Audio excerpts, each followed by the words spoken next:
Hello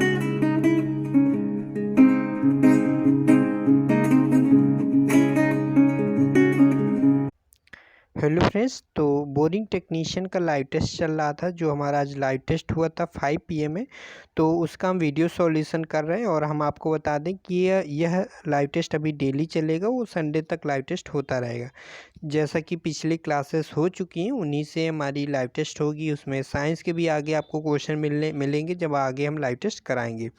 तो देख लेते हैं क्या क्या राइट आंसर है, आपने क्या क्या राइट आंसर सेलेक्ट किया है, तो आप देख लीजिएगा। ठीक है, तो हम यहाँ पे राइट आंसर बताएंगे आपको और उसका थोड़ा सा बेसिक भी बताएंगे जिससे कि आपको क्लियर हो सके। और आप भी देख लीजिएगा हमने क्या लगाया हुआ है और रिजल्ट भी आपको जल्द मिल जाएगा। तो मानव में कौन सी संज्ञा, ये आपको बताना था। फर्स्ट क्वेश्चन था, अगर आपने जो भी राइट आंसर लगाया तो आप कमेंट करके बता सकते हैं। मानव में कौन सी संज्ञा है। तो देखिए, मानव हो या फिर जानवर हो, मतलब ऐसे वर्ड जब भी दिए हों तो वो क्या करता है, एक जाति का बोध कराता है। मतलब ये है कि मानव बहुत सारे, मानव के अंतर्गत बहुत सारे मानव आ जाएंगे ना, जिसमें कि अलग अलग व्यक्ति के नाम आ जाते हैं। तो मानव क्या है उसमें बहुत, जहाँ पे काफ़ी सारे वहाँ पे जाति का बोध होता है तो वहाँ पर हमें वहाँ पे जातिवाचक होता है। तो समझ गए होंगे, जैसे जानवर एग्जाम्पल हमने ले लिया तो जानवर के अंतर्गत बहुत आ गए, शेर है ना, फिर इसके बाद और जितने भी जानवर होते वो सारे इसके अंतर्गत आ जाते। तो अगर जानवर कोई पूछे कि जानवर में कौन सी संज्ञा है तो हमारी जातिवाचक है, मानव है तो कौन सी, वो जातिवाचक है ना। आगे भी आपको क्वेश्चन मिलेंगे, हम लोग बात करेंगे। अब व्यक्तिवाचक क्या है, व्यक्तिवाचक मतलब किसी व्यक्ति, किसी खास व्यक्ति का नाम, किसी खास सड़क का नाम। मतलब अगर हम किसी चीज़ का नाम दे देते हैं, अगर जानवर में मान लो हमने शेर एग्जाम्पल ले लिया, ठीक है। आप शेर में, शेर अगर पूछा जाए तो शेर क्या, तो शेर भी हमारा जातिवाचक है। लेकिन अगर कोई पालतू शेर है आपके यहाँ और उसका आपने कुछ नाम रखा है, ठीक है, शेर सिंह करके कुछ भी आपने नाम रखा, तो वो फिर हमारा क्या हो जाएगा, व्यक्तिवाचक के अंतर्गत आता है। अगर किसी भी व्यक्ति का हम वहाँ पे नाम लिखते हैं या फिर किसी नदी का नाम अगर ले लेते हैं या फिर हम किसी भूकंप का नाम लिख लेते हैं तो वो हमारी व्यक्तिवाचक के अंतर्गत आएगी। ठीक है, चलिए नेक्स्ट क्वेश्चन देख लेते हैं। और भूकंप का जैसे हमने बताया तो भूकंप किसके अंतर्गत आएगी, जातिवाचक के अंतर्गत आएगी। अगर किसी भूकंप का नाम हमने बोल लिया, जो भूकंप के टाइप होते हैं अगर उनका हम नाम लेते हैं तो वो फिर हमारे व्यक्तिवाचक के अंतर्गत आ जाएंगे। ठीक है, चलिए नेक्स्ट क्वेश्चन देख लेते हैं। तो जानवर में कौन सी संज्ञा है, अभी हमने आपको बताया था, वेट सेकेंड। तो जानवर में कौन सी संज्ञा है, अभी हमने बताया था क्या होता है, जातिवाचक। ठीक है, तो राइट आंसर यहाँ पे बी ऑप्शन हो जाएगा। चलिए थर्ड क्वेश्चन देख लेते हैं जल्दी से, क्या पूछा गया था।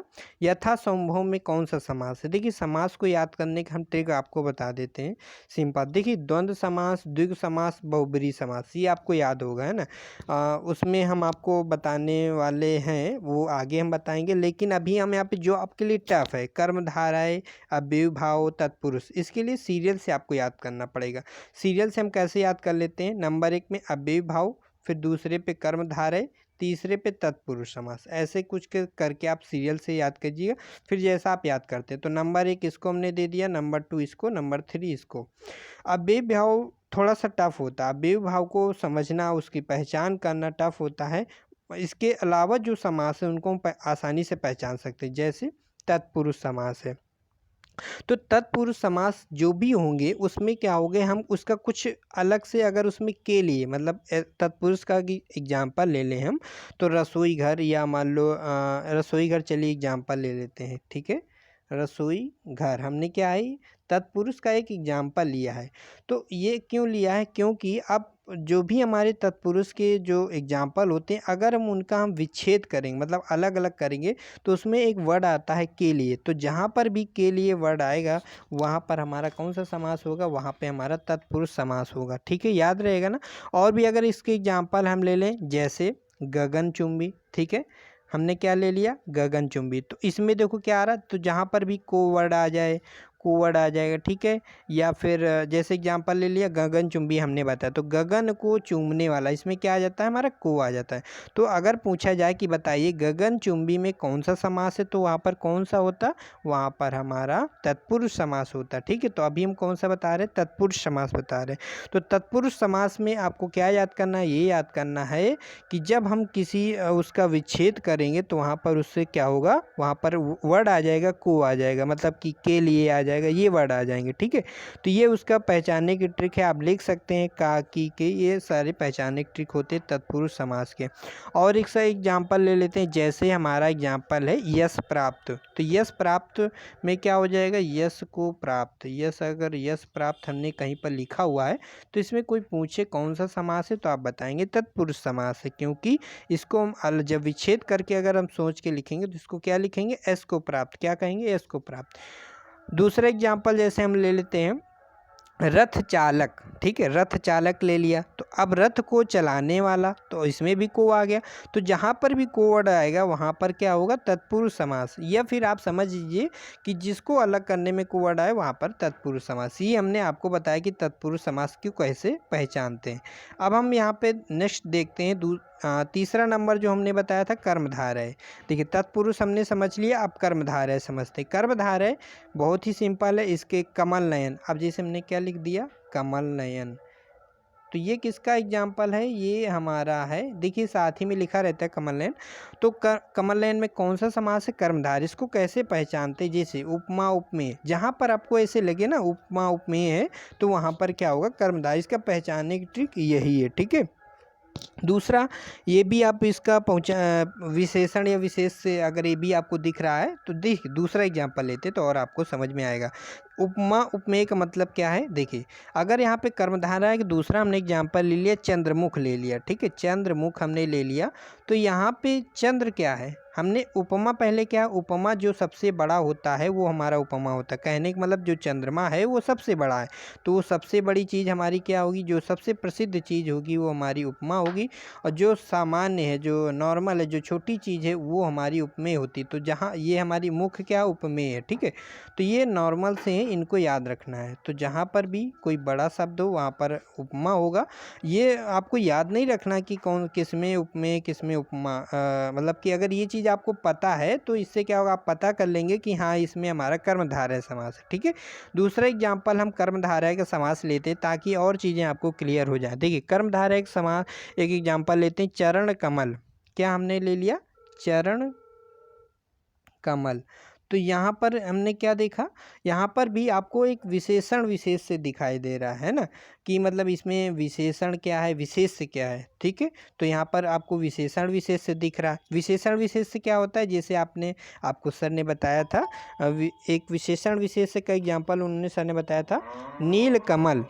तो नील कमल में क्या उन्होंने बताया था, नील कमल में उन्होंने ये बताया था, फिर से यहाँ पे लिख दें, नील कमल में सर ने ये बताया था कि कमल क्या है, हमारा नीला कलर का है, ठीक है। नील कमल के हमारे कई कलर के आते हैं, लेकिन उन्होंने क्या बताया कि नील कमल क्या है, इसमें जो हमारा कमल है वो नीले कलर का है। और नीले को उन्होंने क्या बताया, विशेषण बताया। लेकिन विशेषता किसकी बता रहा, मतलब जिसकी विशेषता बताई जाती है उसे विशेष से कहते हैं। ये क्वेश्चन आता है बोरिंग टेक्नीशियन में, आया हुआ क्वेश्चन है, और इस टाइप के मतलब आए हुए, यही वर्ड नहीं था लेकिन और क्वेश्चन था।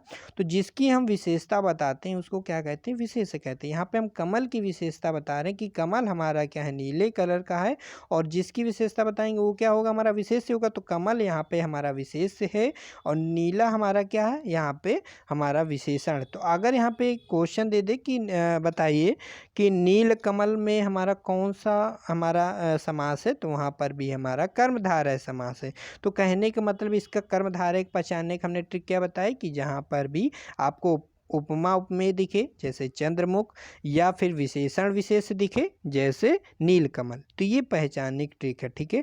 क्योंकि आसानी से कैसे, अब यहाँ पे तत्पुरुष में हमने क्या बताया था, जैसे यहाँ पे को वर्ड आ जाए, और जैसे गगन चुंबी, गगन को चूमने वाला, तो वहाँ पे को वर्ड अगर ये आते तो फिर आप समझ सकते। इसके अलावा जो वर्ड आते हैं अव्ययी भाव में, इसके अलावा जो वर्ड बचते हैं वो अव्ययी भाव के अंतर्गत आते हैं। अव्ययी भाव के एग्जाम्पल थोड़ा सा, जैसे जहाँ पर भी ऐसे शब्द जिसको बोलने में उसमें आपको ये कुछ फ़र्क ना पड़े, जैसे एग्जांपल ले लेते हैं हम, जैसे हम एग्जांपल ले लेते हैं प्रतिदिन, ठीक है। प्रतिदिन में हमारा कौन सा समास है, तो प्रतिदिन में हमारा अव्ययी भाव समास है। कैसे हम पहचानेंगे, देखिए प्रतिदिन को हम जब किसी भी शब्द में बोलेंगे, जैसे वह प्रतिदिन काम करता है, तो कोई, अब इसी को अगर कोई स्त्रीलिंग मतलब लिंग, कोई लड़की अगर बोलती है वह प्रतिदिन काम करती है या करता है, तो उसमें कोई मतलब फ़र्क नहीं आता है। कहने का मतलब है वह प्रतिदिन काम करता है या फिर इस टाइप से जो भी मतलब क्वेश्चन आते हैं वहाँ पर हमारा क्या होगा, अव्ययी भाव। ठीक है, दूसरा एग्जाम्पल ले लेते हैं। अगर कहीं भी भरपेट ऑप्शन आ जाता है कि वह भरपेट खाना खाता है,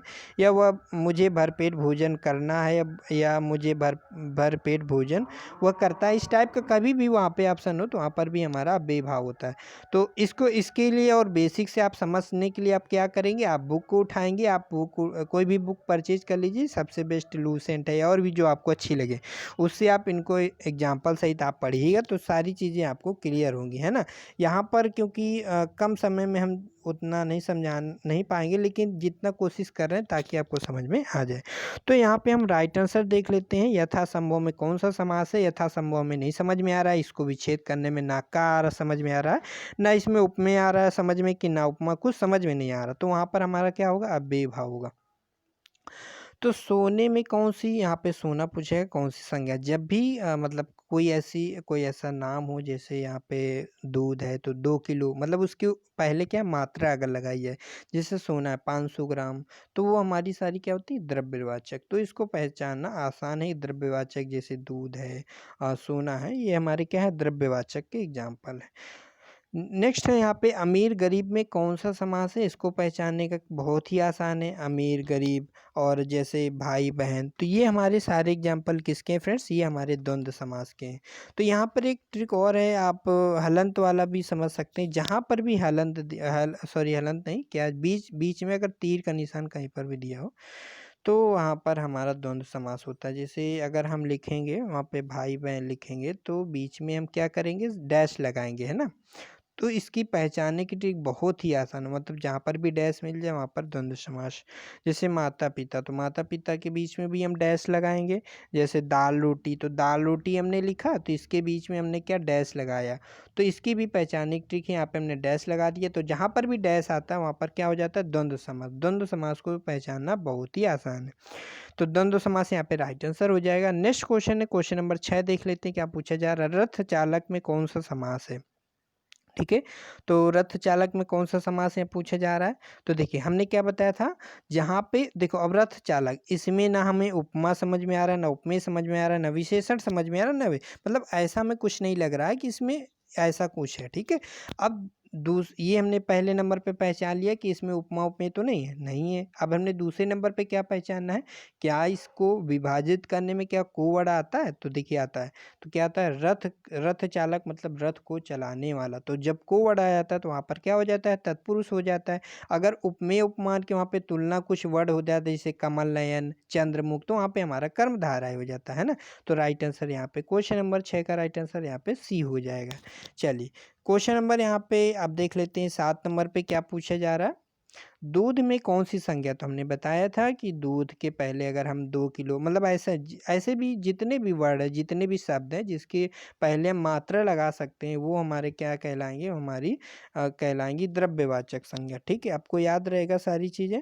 तो इन सारी चीज़ों को जितना आप बुक से पढ़ोगे, एग्जाम्पल समझोगे, वो आपको याद रहेगा। ठीक है, चलिए और एग्जाम्पल ले लेते हैं, जैसे लोहा है, दही है, चांदी है, तो ये हमारे सब क्या है, क्योंकि लोहा भी इसके पहले मात्रा लिखते हैं ना, लोहा उसकी मात्रा लिखते हैं। ठीक है, तो यहाँ पे भी द्रव्यवाचक हमारा उन सभी का एग्जाम्पल होता है। बहुत ही अच्छा क्वेश्चन ये, इस टाइप का भी एग्जाम में आया वो क्वेश्चन।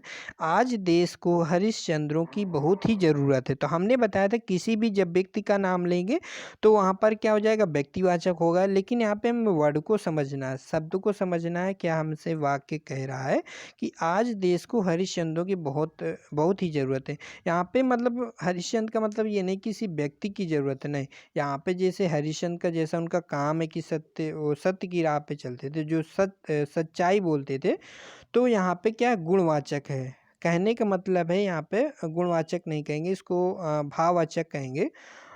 समझने के लिए हम आपको फिर से बताएंगे। देखिए हमने क्या बताया था, जो झूठ, झूठ हमारे कई प्रकार के होते हैं। ठीक है, झूठ है, सत्य है, कई प्रकार के सत्य बोले जाते हैं, तो ये हमारे सारे क्या है, जातिवाचक के अंतर्गत आते हैं। ठीक है, तो जातिवाचक जैसे जानवर, तो जानवर में कई सारे जानवर आते हैं, शेर है, चीता है, और भी हिरन है, जो भी मतलब जितने भी जानवर, वो सब जानवर के अंतर्गत है, तो हमारे क्या जातिवाचक, वो मतलब जान बोध कराते हैं। ठीक है, किसी जात का बोध करा। सत्य क्या है, कई प्रकार के सत्य बोले जाते हैं, मतलब हमने पढ़ने से रिलेटेड कोई सही बात आपको बताई तो वो भी एक सत्य बात है।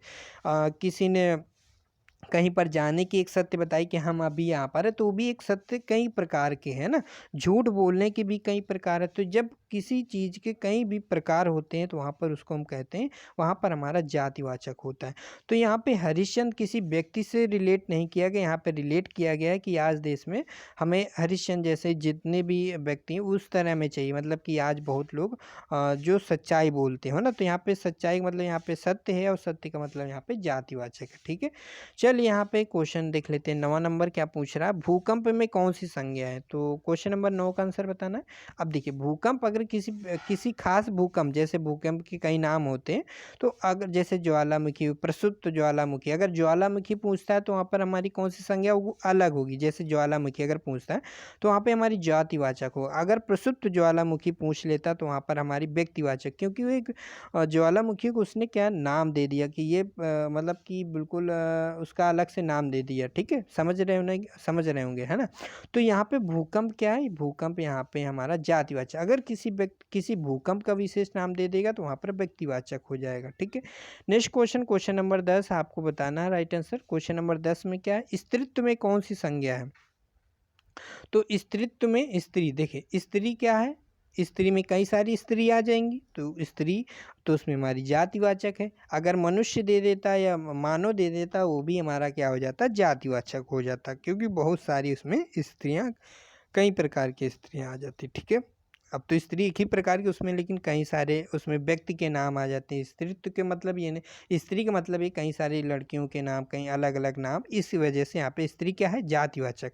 लेकिन पूछा गया है स्त्री का, यहाँ पे स्त्रीत्व किया गया, तो एक चीज़ आपको पता होगा यहाँ पे, जैसा कि जैसे मानव है, तो मानव क्या है, व्यक्तिवाचक संज्ञा। अगर उसको मानवता लिख देते हैं तो उसको बोलते हैं भाववाचक संज्ञा।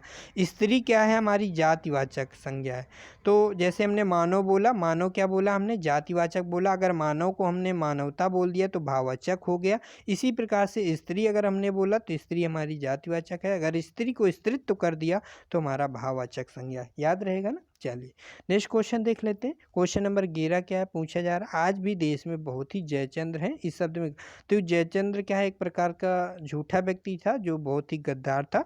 तो यहाँ पे मतलब आज भी देश में बहुत ही मतलब बहुत ही झूठ बोलने वाले हैं, है ना। तो आज अपने देश में ऐसे बहुत लोग जो गद्दार हैं, झूठ बोलते हैं। तो यहाँ पर इसका मतलब क्या, हमने क्या बताया था, हमने बोला था कि सत्य कई प्रकार के होते हैं, झूठ भी कई प्रकार के होते हैं। तो जब किसी पर्टिकुलर किसी झूठ का नाम ना हो तो वहाँ पर हम क्या होता है, वहाँ पर हमारा जातिवाचक होता है। तो सत्य भी, अगर यहाँ पे सत्य का अगर कोई जयचंद्र अच्छा आदमी होता तो वहाँ पे सत्य कि हम सत्य में पहचानते कि हाँ वो सत्यवादी था, तो वहाँ पर हम तब भी हमारा जातिवाचक होता। लेकिन यहाँ पे एक जयतन जो नाम प्रसिद्ध है कि वो झूठा व्यक्ति था, गद्दार था, तो वहाँ पर क्या होगा, वो जातिवाचक, जाति का बोध कराता है ना। तो कई प्रकार के झूठ, हमें नहीं पता वो कौन सा झूठ बोलता था, तो इसलिए कई प्रकार झूठ, इसलिए हमारा राइट आंसर यहाँ पे क्वेश्चन नंबर 11 का राइट आंसर बी हो जाएगा।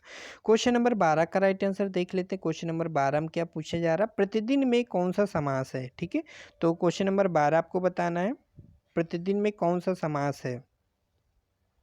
देखिए प्रतिदिन में, अब देखिए हमने क्या बताया था, जब आपको समझ में नहीं, इसमें हमको नहीं समझ में आ रहा, क्या क्या नहीं समझ में आ रहा, हमको ये नहीं समझ में आ रहा है कि ना इसमें उपमेय है ना उपमेय, ये हमको नहीं समझ में आ रहा। दूसरे नंबर पे हमने चेक किया क्या इसमें उसको अलग करने पे को या अलग करने कुछ को वर्ड आ रहा है इसमें, जैसे गगन में आता है, गगन चुंबी में क्या आता है, गगन को चूमने को, ऐसा कुछ करके आता है ना, तो उसमें क्या को वर्ड आता है, लेकिन इसमें ऐसा कुछ नहीं आता है प्रतिदिन में, है ना। तो जब भी कुछ वर्ड समझ में ना आए तो वहाँ पर हमारा अव्ययी भाव होता है। ठीक है, कौन सा होता है हमारा अव्ययी भाव। ठीक है, ये इसकी पहचानने की यही ट्रिक है। बाकी आप बुक से भी अगर आप चीज़ों को पढ़ेंगे तो वहाँ पर ये आपको लिखा मिलेगा कि कहीं किसी भी शब्द के पहले आपको प्रति दिख जाए, प्रति, ठीक है, मतलब प्रतिदिन या प्रत्येक दिन ऐसा करके मिल जाए तो वो भी हमारा क्या हो जाएगा, वो हमारा अव्ययी भाव होगा। तो कुछ वर्ड हैं वो आपको याद करना होगा अव्ययी भाव को पहचानने के लिए। अगर आप याद कर सकते तो कर लीजिए, जैसे अनु, प्रति, भर, यथा वगैरह। अगर ये शब्द आपको पहले किसी शब्द के पहले दिख जाए तो उस वहाँ पर अव्ययी भाव होगा। क्वेश्चन नंबर 13 आपको बताना है, कामता प्रसाद गुरु के अनुसार निम्न में से संज्ञा का भेद नहीं। देखिए, कामता प्रसाद के अनुसार उन्होंने संज्ञा को 3 प्रकार से जाना था, ठीक है। तो हमने देखा था कई सारे लोगों ने गलत दिया था, किसी ने भाववाचक दिया था, किसी ने समूहवाचक। देखिए, जो कामता प्रसाद गुरु के अनुसार संज्ञा 3 प्रकार की होती। कौन कौन सी होती? व्यक्तिवाचक होती, जातिवाचक होती है, भाववाचक होती थी। 3 प्रकार का उन्होंने बताया था कि संज्ञा होती है, ठीक है। वैसे सामान्यतः हमारी जो हमारी संज्ञा होती है वो 5 प्रकार की होती है, व्यक्तिवाचक, जातिवाचक, समूहवाचक, भाववाचक और द्रव्यवाचक, है ना। चलिए, तो यहाँ पे राइट आंसर हमारा क्या हो जाएगा, यहाँ पे हमारा संज्ञा का भेद नहीं, उन्होंने बताया था समूहवाचक। उनके किसके अनुसार? कामता प्रसाद गुरु के अनुसार। बंदम गुरु पद पदम पुरागम परागम में कौन सा अलंकार? जब भी किसी वर्ड की पुनरावृत्ति हो, किसी भी व्यंजन की पुनरावृत्ति हो, वहाँ पर हमारा अनुप्रास अलंकार होता है ना। तो आपको क्लास में आपने देखा होगा कि किसी भी व्यंजन की अगर बार बार, व्यंजन क्या है इसमें हमारा पा, इसकी बार बार क्या है, पुनरावृत्ति हो रही, तो किसी भी व्यंजन की जब पुनरावृत्ति हो बार बार तो वहाँ पर हमारा अनुप्रास अलंकार होता है, ठीक है। जब बी ऑप्शन यहाँ पे राइट आंसर हो जाएगा। निम्न में से भाववाचक संज्ञा है, तो भाववाचक संज्ञा हमने क्या बताया था, जैसे हमने क्या बताया, मानव क्या है हमारा, मानव हमारा जातिवाचक संज्ञा है। मानव को अगर हम मानवता लिख लेते हैं तो वो हमारी भाववाचक संज्ञा हो जाती है। इसी प्रकार से स्त्री क्या है, हमारी जातिवाचक संज्ञा है। इस वर्ड को याद रखना है, यही क्वेश्चन आते हैं। स्त्रीत्व क्या है, स्त्रीत्व हमारा भाववाचक संज्ञा है। इसी प्रकार से शत्रुता क्या है, शत्रु क्या है हमारी, शत्रु, कई प्रकार के शत्रु होते हैं, कई प्रकार के दुश्मन होते हैं, तो वो हमारी जातिवाचक है। अब शत्रु को शत्रुता हमने कर दिया तो वो हमारे किसके अंतर्गत आएगा, हमारा भाववाचक संज्ञा के आंसर आएगा। तो राइट आंसर हमारा 15 का ए हो जाएगा। तो आप प्रैक्टिस जरूर कीजिएगा, जो चीज़ें हम समझा रहे हैं इसके बाद आप बुक जरूर उठाइएगा, प्रैक्टिस कीजिएगा, ठीक है। क्वेश्चन नंबर 16 का राइट आंसर बताना, स्त्री में कौन सी संज्ञा, जैसे हमने बताया स्त्री में कौन सी संज्ञा है, आपको याद हो गया होगा। तो जातिवाचक, कई प्रकार की स्त्री के नाम होते हैं ना, तो वहाँ पे जातिवाचक राइट आंसर होगा। स्त्रीत्व पूछता तो भाववाचक संज्ञा होती। कमल नयन में कौन सा समास है? बहुत अच्छा क्वेश्चन है, आपको बताना है। देखिए, अब हमको कुछ जब ऐसे शब्द मिलते हैं जिसमें हमको कुछ लगता है, मतलब कि उसमें उपमेय उपमान की संभावना है, मतलब ऐसा लग रहा है कि उसमें हमें कुछ विशेषण या विशेष की पहचान मिली। अब क्या है इसमें, नयन कमल, मतलब यहाँ पे जो नयन है और उनकी कमल रूपी, मतलब वहाँ पे तुलना ऐसा कुछ हो रहा है ना, तो ऐसा कुछ लग रहा है यहाँ पे क्या उपमेय उपमान है। तो जब भी आपको ऐसा कुछ लगे, उपमेय उपमान का आपको लगे, तो वहाँ पर हमारा कौन सा हो जाएगा, वहाँ पे हमारा हो जाएगा कर्मधारय, ठीक है। तो ये सारी चीज़ें आपको जितना आप प्रैक्टिस करोगे उतना आपको याद रहेगा, ठीक है। तो जैसे और एग्जांपल ले लेते हैं, कमल लेने हमने ले लिया, जैसे चरण कमल है, ठीक है। तो ये भी हमारे किसके एग्जांपल, ये हमारे हैं सब कर्मधारय समास के एग्जांपल है, ठीक है। तो इनका पहचानने का ये भी ट्रिक है कि जहाँ पर भी मतलब जो या के समान अगर वर्ड आ जाता है, जैसे हमने क्या बताया, जैसे अगर कर्मधारय पहचानने क्या ट्रिक है, ये भी आप याद कर सकते। जैसे उपमेय उपमान तो हमने याद ही किया कि उपमेय उपमान अगर हमें लगता है कि इसमें उपमेय उपमान है तो वो भी हमारा क्या होगा, कर्मधारय समास है। दूसरी ट्रिक ये समझने की, अगर उस शब्द को अलग करने पर आपको क्या प्राप्त हो, अगर आपको प्राप्त हो जैसे के समान, ये वर्ड है क्या है, के समान। अब के समान कैसे पता चलेगा कि उसको विभाजित करने में के समान प्राप्त हो रहा है, एग्जाम्पल ले लेते हैं। चलिए, हमने जैसे ले लिया चरण कमल, तो चरण कमल को जब हम अलग करेंगे तो क्या लिखेंगे, कमल के समान चरण, क्या आ गया, क्या लिख के आ गया, कमल के समान चरण, मतलब जो चरण है वो क्या है, कमल के समान है। तो के समान अगर वर्ड आता है वहाँ पर हमारा क्या होगा, कर्मधारय समास होगा, है ना। तो ये सारी चीज़ें आप याद कर सकते हैं, प्रैक्टिस से ही चीज़ें याद हो जाती हैं, ठीक है। चलिए, तो यह नेक्स्ट क्वेश्चन देख लेते हैं। मुख चंद्र सा सुंदर है में अलंकार बताना है आपको, कौन सा है, तो मुख चंद्र सा सुंदर है में कौन सा अलंकार है। देखिए, हमने क्या बताया, मुख क्या है यहाँ पे, जब भी कभी भी सा या से वर्ड दे देते तो तुरंत वहाँ पे हम क्या लगा देंगे, उपमा लगा देंगे। क्यों उपमा लगा देंगे, हमने बताया था उपमा उपमेय। उपमा क्या होता है, जो सबसे बड़ा होता है, सबसे बड़ा इसमें क्या है, सबसे बड़ा हमारा चंद्रमा है, सबसे छोटा क्या है, मुख है ना। तो ये उपमा क्या है, इसमें हमारा चंद्रमा है और मुख क्या है, उपमेय है, जो मतलब छोटी चीज़ क्या होगी, उपमेय। तो यहाँ पे क्या हो रहा है, जो मुख है, किसी बच्चे का मुख है, उसे मतलब कि किसी बच्चे, माँ मतलब कह रही है किसी बच्चे से कि जो उसका मुख है उसे चंद्रमा जैसा सुंदर है। तो ऐसा कुछ करके उन्होंने क्या तुलना कर दी है ना, कि चंद्रमा का जैसे चंद्रमा सुंदर है उसी प्रकार से उस बच्चे का मुख भी क्या है, सुंदर। तो वहाँ पे उन्होंने जब तुलना कर दी, जब भी कोई तुलना वहाँ पे समझ में आपको लगे कि तुलना हो रही, तो वहाँ पर हमारा क्या होगा, उपमा होगा। दूसरी तरफ से ये समझ लें, अगर वहाँ पे सा वर्ड आ जाता है तो वहाँ पर भी हमारा उपमा। तो इसका पहचानने की ट्रिक है, अगर सा दे दे तो वहाँ पर हमारा उपमा अलंकार हो जाता है। सेना में कौन सी संज्ञा है, तो सेना में हमारे देखिए, सेना इसमें ग्रुप का में भेद होता है ना। तो यहाँ पे किसी जाति का तो भेद हो नहीं रही, कि कहीं उसमें सेना में हमारे कहीं, तो सेना क्या है, एक समूह का भेद होता है, ठीक है, समूह का बोध होता है। तो सेना हमारी कौन सी संज्ञा है, समूहवाचक है। समूहवाचक के और एग्जाम्पल ले ले, जैसे झुंड है, दल है, गुच्छा है, तो ये हमारे क्या है, इसमें समूह होता है, ठीक है, समूह का बोध होता है वहाँ पर, समूहवाचक। तो कामता प्रसाद गुरु के अनुसार संज्ञा के कितने भेद होते हैं, तो हमारे 3 भेद होते हैं, जैसे हमने बताया था आपको। कौन कौन सी हमने आपको बताया, व्यक्तिवाचक संज्ञा, जातिवाचक संज्ञा और भाववाचक संज्ञा, है ना। चलिए नेक्स्ट क्वेश्चन देख लेते हैं। गोस्वामी जी ने रामचरितमानस की रचना की है, इसमें शब्द में कौन सी संज्ञा। अब यहाँ पे गोस्वामी मतलब जैसे त्रिपाठी वगैरह ये सब जाति होती है, यहाँ पे नहीं देखना है कि गोस्वामी क्या है, किसी जाति का बोध कराती है तो यहाँ पे आप जातिवाचक लगाते हैं, नहीं, यहाँ पे क्या है, एक व्यक्ति का नाम है जिन्होंने रामचरितमानस की रचना की थी। और जब किसी यहाँ पे व्यक्ति का बोध हो, जब किसी व्यक्ति का नाम हो, तो वहाँ पर हमारा व्यक्तिवाचक राइट आंसर होता है, तो व्यक्तिवाचक है।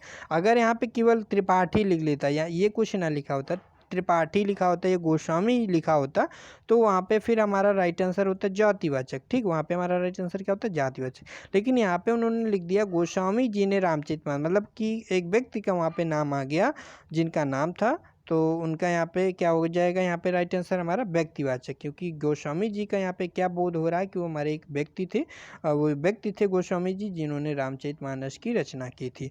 तो चंद्रमुख में अलंकार है, तो देखिए अब यहाँ पे सा वर्ड नहीं आ रहा, अगर यहाँ पे चंद्रमुख सा कर देता, तो सा वर्ड अगर यहाँ पे दे देता तो यहाँ पे राइट आंसर उपमा होता। यहाँ पे केवल ये है कि जो मुख है वो चंद्रमा यहाँ पे मतलब कि चंद्रमा को ही मुख बोल दिया, कुछ इस प्रकार से आप समझ सकते हैं।